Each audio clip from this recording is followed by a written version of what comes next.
Canada में jobs की कमी है, महंगाई हो गई है, स्टूडेंट्स की गिनती को कट कर दिया गया है, जो वर्क वीज़ा पे जाते हैं उनकी LMIA को 6 मंथ कर दिया गया है और PR के पॉइंट्स बहुत ज़्यादा हैं।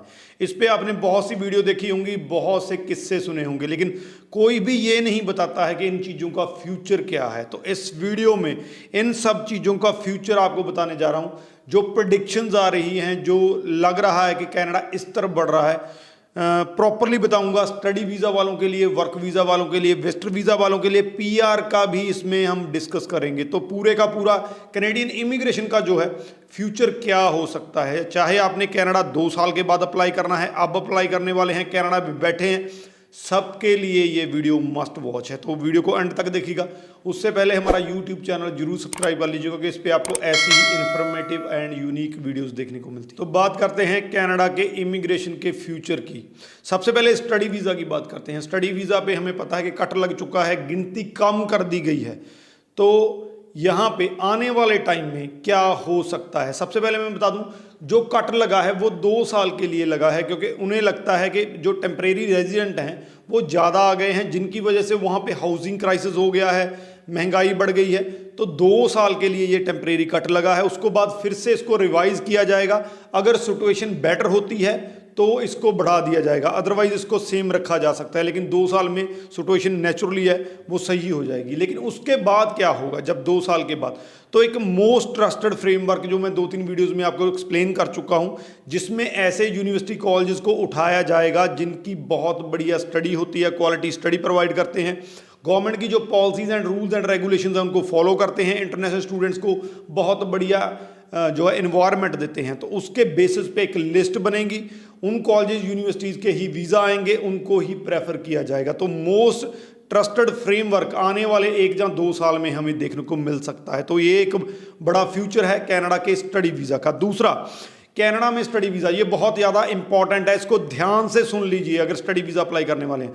तो कनाडा में जो स्टडी वीज़ा है उसको कहीं ना कहीं पे लेबर मार्केट या जॉब मार्केट से अलाइन करने की बात हो रही है। इसका मतलब ये है कि अगर कनाडा में सिविल इंजीनियर्स की ज़रूरत है तो कहीं ना कहीं पे उन कोर्सेज़ को प्रेफरेंस दी जाएगी, वीज़ा उन कोर्सेज़ में ज़्यादा आएगा, और नेचुरली है कॉलेजेस को भी कहा जाएगा कि आप इन कोर्सेज़ में ज़्यादा पहल बांटें। तो अगर आप किसी ऐसे कोर्स में एडमिशन लेंगे जिसकी वहाँ पे बहुत ज़्यादा डिमांड है, उन जॉब्स में बहुत ज़्यादा डिमांड है, तो आपका पैल भी आसानी से आएगा, आपका वीज़ा भी आसानी से आएगा। तो आने वाले दिनों में हम स्टडी वीज़ा को जॉब मार्केट से जुड़ा हुआ देख सकते हैं। अगर हम पोस्ट स्टडी वर्क की बात करें, ये बहुत इंपॉर्टेंट फैक्टर एक उन्होंने अनाउंस किया था कि हम आने वाले दिनों में पोस्ट स्टडी वर्क में इंक्रीज कर सकते हैं, हम इसको ज़्यादा कर सकते हैं। वैसे इस टाइम पे 1 साल वाले को 1 साल का मिलता है, और जिसने 2 साल या उससे ज़्यादा की स्टडी की है उसको 3 साल का वर्क परमिट मिलता है। लेकिन जो स्टेटमेंट आई थी उसके अकॉर्डिंग जो भी वहाँ पे क्रिटिकल सेक्टर हैं जिनमें बहुत ज़्यादा डिमांड है वर्कर्स की, जो ऐसी हाई डिमांड स्किल्स हैं, अगर आपने उन चीज़ों में स्टडी की है तो पॉसिबिलिटी है कि आपका पोस्ट स्टडी वर्क ज़्यादा किया जा सकता है। एग्जांपल दे देता हूँ, अगर आपने हेल्थ केयर में स्टडी की है तो हो सकता है कनाडा आने वाले टाइम में post study work health care वालों का ज़्यादा कर सकता है। तो सर्टन कैटेगरीज, ये मैं आपको इसलिए कह रहा हूँ कि कोविड के दौरान अगर आपने प्रॉपरली इसको नज़दीक से देखा है तो कोविड के दौरान उन्होंने कुछ लिस्टें जारी की थी। उन्होंने कहा था कि कोविड के दौरान ये स्टूडेंट जो है ये फुल टाइम काम कर सकते हैं। हालांकि बाद में इसको प्रॉपरली लागू कर दिया गया था, लेकिन फिर भी वो कैटेगरीज उन्होंने सिलेक्ट की थी, उसमें हेल्थ केयर की एक थी। तो ये पॉसिबिलिटी है, जिन भी कोर्सेज की डिमांड है, जिन भी स्किल्स की डिमांड है, अगर वो स्टडी करते हैं तो आपका पोस्ट स्टडी वर्क ज़्यादा मिल सकता है। नेक्स्ट बात करते हैं वर्क वीज़ा के फ्यूचर का। वर्क वीज़ा का फ्यूचर भी उन्होंने उसी तरीके से किया है कि जिन वर्कर्स की वहाँ पे ज़्यादा ज़रूरत है, जिन सेक्टर्स में ज़्यादा ज़रूरत है, जैसे इस टाइम के वहाँ पे हाउसिंग क्राइसिस चल रहा है, तो हाउसिंग से जुड़े हुए चाहे वो इंजीनियर्स हैं, चाहे वो टेक्नीशियंस हैं, जो भी वहाँ पे ज़रूरत है हाउसिंग की, तो उनको प्रेफरेंस दी जाएगी, उनकी LMI ज़्यादा आएंगी, उनके वीज़ा ज़्यादा आएंगे। इसी तरीके से हेल्थ केयर के वर्कर्स की वो वहाँ पे बहुत ज़्यादा डिमांड है, ट्रांसपोर्ट वालों की वहाँ पे बहुत ज़्यादा डिमांड है। तो इन फील्ड्स में जो है वो ज़्यादा पॉसिबिलिटी है कि वर्क वीज़ा जो है वो बांटा जाए। तो एक तो ये हो गया। दूसरा, इसके बाद उन्होंने कहा कि जो फॉरेन क्रेडेंशियल्स होती हैं, मान लीजिए आपने कहीं से कोई डिग्री डिप्लोमा किया है, जहाँ उसके बाद आपने कोई ट्रेनिंग की है, आप कनाडा में जाते हैं, लेकिन कनाडा में आपको फिर से कोई एग्ज़ाम देना पड़ता है, लाइसेंस लेना पड़ता है। तो अब उन्होंने कहा है कि इसको थोड़ा सा हम रिलैक्स करने जा रहे हैं। मान लीजिए आपने किसी अपने कंट्री से कोई बढ़िया स्टडी की है, कोई इंटर्नशिप की है, जो कनाडा में जाके आप यूज़ कर सकते हैं।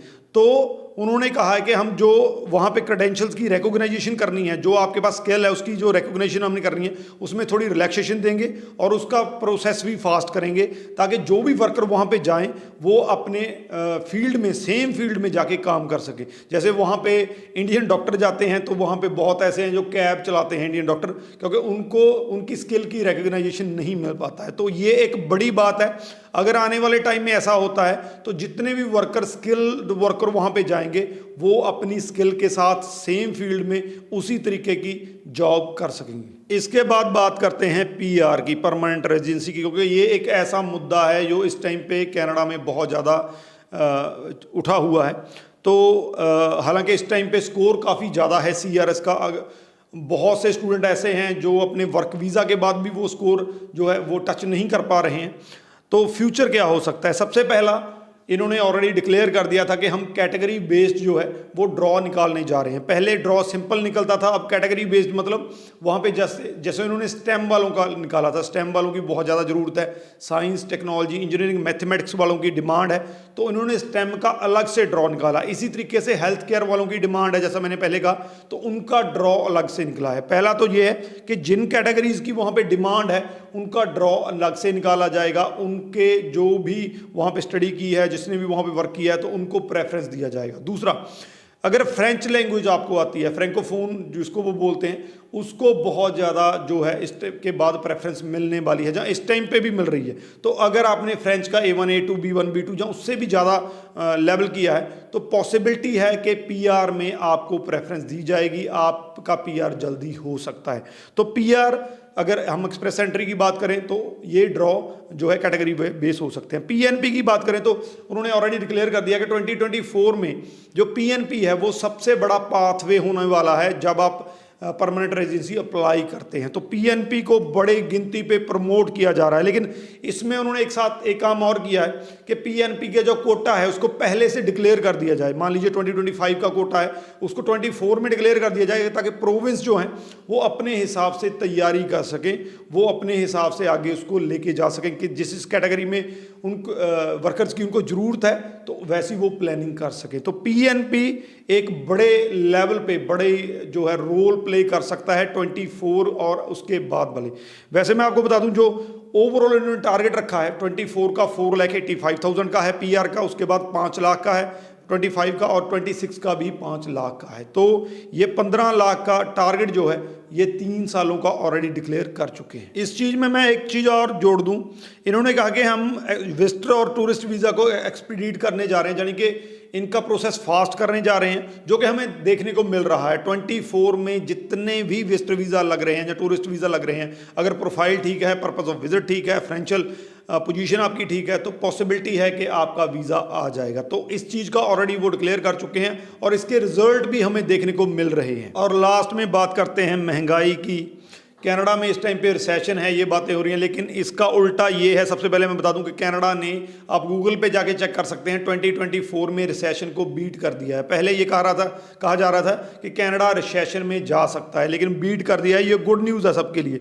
अब अगर बात करें महंगाई की, तो महंगाई इन्होंने जो आंकड़े दिए हैं Jan 22 से लेकर February 24 में जो चेंज हुआ है वो पहले 8.1 थी, अब 2.8 है, यानी कि नीचे आई है। लेकिन ओवरऑल 21 के मुकाबले हम कहें तो ज़्यादा है महंगाई। लेकिन अगर 22 के बाद 24 तक महंगाई कम हुई है, और आने वाले दिनों में प्रेडिक्ट किया जा रहा है कि आने वाले 1 साल में जो है कनाडा में जो है महंगाई कम हो सकती है। और सबसे बड़ी बात, वहाँ की जीडीपी जो है, जब वहाँ की जो इकॉनमी है वो इम्प्रूव कर सकती है। तो ये वो चीज़ें हैं जो आपके लिए जानने वाली हैं, ताकि आप अपने डिसीजन प्रॉपरली ले सकें। वीडियो थोड़ी कॉम्प्लिकेटेड है और थोड़ी लॉन्ग भी है, लेकिन मैंने कोशिश की है भी जितना भी आपको, चाहे स्टडी वाले हैं, वर्क वीज़ा वाले हैं, पीआर, क्योंकि स्टडी वालों ने भी एट लास्ट पीआर ही होना वहाँ पे, तो आपको जितनी इन्फॉर्मेशन इस टाइम पे अपडेटेड इन्फॉर्मेशन है कि फ्यूचर किधर को जा रहा है, तो वो मैंने देने की कोशिश की है। मैक्सिमम टू मैक्सिमम शेयर कर दीजिएगा, क्योंकि इस वीडियो की ज़रूरत हर उस बंदे को है, चाहे वो कनाडा में 2 साल के बाद अप्लाई करेगा, अब अप्लाई कर रहा है, कनाडा में बैठा है, पीआर की वेट कर रहा है, तो सबके लिए ये मोस्ट इंपॉर्टेंट वीडियो है। तो प्लीज़ इसको शेयर जरूर कर दीजिए। इस वीडियो के रिगार्डिंग कोई क्वेश्चन है तो नीचे लिख दीजिए, आपको आंसर मिल जाएगा। राजवीर चहल, थैंक यू सो मच।